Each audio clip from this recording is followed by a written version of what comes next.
যে জোবরা গ্রাম থেকে শুরু, সেই জোবরা নামই এসে ঠাঁই নিয়েছে আটলান্টিকের এই পারে সেন্ট লরেন্স নদীর পাশের শহর মন্ট্রিয়ালে। কি করে হলো, কেমন করে হলো?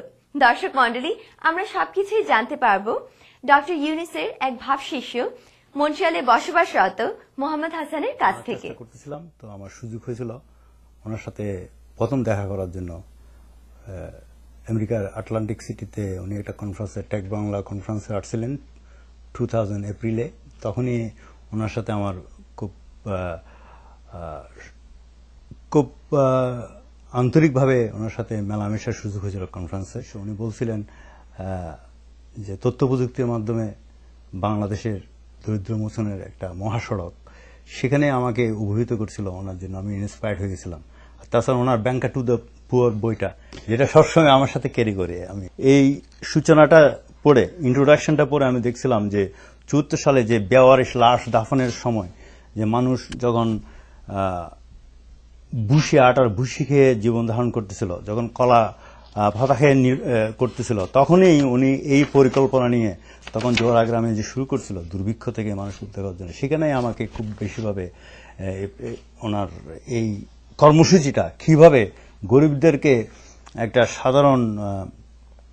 সাধারণ ক্ষুদ্র ঋণ দিয়ে কিভাবে তাদের নেওয়ার জন্য, বিশেষ করে তাদের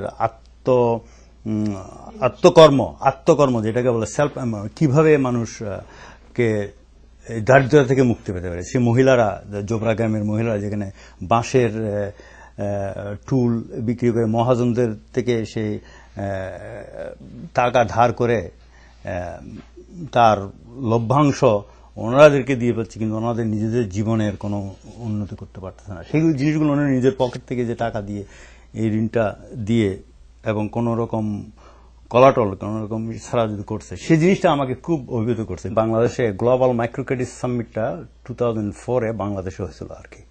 তো সেখানে কুইন সোফিয়া এবং আরো বিভিন্ন দেশের রাষ্ট্রপ্রধানরা গেছিলেন, আমারও যাওয়ার সুযোগ হয়েছিল। আমি বিশেষ করে আমার প্রায় 13 বছর পরে হঠাৎ করে দেশে গেছিলাম শুধু সামিটের কারণে, এবং আমি গ্রামীণের কে প্রত্যক্ষভাবে দেখার জন্য আমার এই সুযোগ হয়েছিল। তখন ওনার সাথে আমার সাক্ষাতে আমার সাথে কয়েকজন বন্ধু বান্ধব এখান থেকে কেনেডিয়ান মিনিস্ট্রির 2-1 বন্ধু বান্ধব দেখার জন্য বাংলাদেশে এই ধরনের একটা পরিকল্পনা আমি ওনাদের সাথে শেয়ার করতাম যে গ্রামীণের মাইক্রো ক্রেডিট কিভাবে কাজ করছে সারা ওয়ার্ল্ডে। ওরাও আমাদের সাথে গেছিল। আমার সুযোগ হয়েছিল মাইক্রো ক্রেডিট সামিটের ওই যোগদান করার জন্য। ওই সূত্র ধরে ওনার যে পার্সোনাল সেক্রেটারি, ওনার সাথে আমার কথাবার্তা হচ্ছিল আর কি, জানছিল।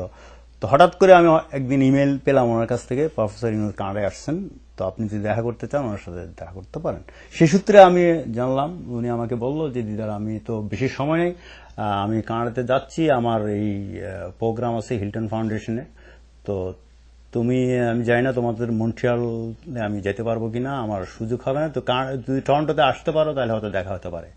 তখন আমি আমার এই যে একটা ছোট্ট প্রজেক্ট যেটার কথা আমি বলছিলাম, বিভিন্ন পত্রপত্রিকায় হয়তো অনেকে জানছেন, জোবরা সেন্টার। জোবরাটা হলো এটা জোয়ারা গ্রাম, জোয়ারা ভিলেজ, এখানে জোবরা ভিলেজ বলা হয়, চট্টগ্রাম ইউনিভার্সিটির পাশে, যেখানে উনি মূলত এই প্রোগ্রামটা শুরু করছিল। ওই জোবরা গ্রামে আমার বন্ধু বান্ধব এখান থেকে কেনেডিয়ান 2-1 বন্ধু ওই জোবরা গ্রামের গিয়েছিলাম আর কি। সেখান থেকে আমি আসলে তখনই 2004-এ এখানে জোবরা গ্রাম মন্ট্রিয়ালে একটা ক্ষুদ্র পরিকল্পনা শুরু করছি, যেটা নিয়ে আমাদের এখানে কনকর্ডিয়া ইউনিভার্সিটির 2 বাঙালি ছাত্র, তারা ইকোনমিক্স লেখা করতেছেন এই যে মাইক্রো ক্রেডিট নিয়ে। তারপরে আমাদের কমিউনিটির 2-1 বিশেষ করে মহিলাদেরকে কিভাবে এই প্রকল্প উদ্বুদ্ধ করে, সে প্রজেক্টের ছোট্ট একটা প্রজেক্ট আমরা শুরু করছি। এটা নিয়ে প্রায় ওনার সাথে যোগাযোগ হচ্ছে, কথাবার্তা হচ্ছে। কানাডাতে গত বছর যেটা বলছিলাম, টরন্টোতে উনি আসছিলেন, ক্ষুদ্র সময়ের মধ্যে আমার প্রকল্পটাকে উনি কিভাবে দেখতে চান এবং ওনার যে পরামর্শ অনুযায়ী আমি কি করতে পারি, তখন উনি আমাকে বলছিলেন আর কি, যে তুমি যাই কিছু করতে চাও, তোমার স্বপ্ন দেখা, তোমার কিছু অর্জনের পূর্বশর্ত হলো স্বপ্ন দেখতে হবে। যখন এই প্রোগ্রাম দেখি এখানকার বিশেষ করে মহিলারা, ইমিগ্রেন্ট মহিলারা, এটা এসআরসি বলে 30% মহিলা ইমিগ্রেন্ট মহিলা এরা আন্ডার পভার্টি লাইন, তাহলে আমি এগুলো ওনার সাথে শেয়ার করি। এখানে কেন তাহলে দারিদ্র বিমোচনের কাজ হবে না? তো উনি আমাকে বলছিল যদি স্বপ্ন দেখো সব জায়গায় কাজ হবে। এখন সমস্ত third world, first world country সব জায়গায় ওনার নোবেল প্রাপ্তির মাধ্যমে এটা স্বীকৃত হয়ে গেছে যে কাজটা, যে মানুষের অর্থনৈতিক এবং সামাজিক মুক্তির জন্য মাইক্রো ক্রেডিট একটা সত্যিকার অর্থে একটা খুব সহজ কর্মসূচি বা প্রকল্প আসলে কাজ করে।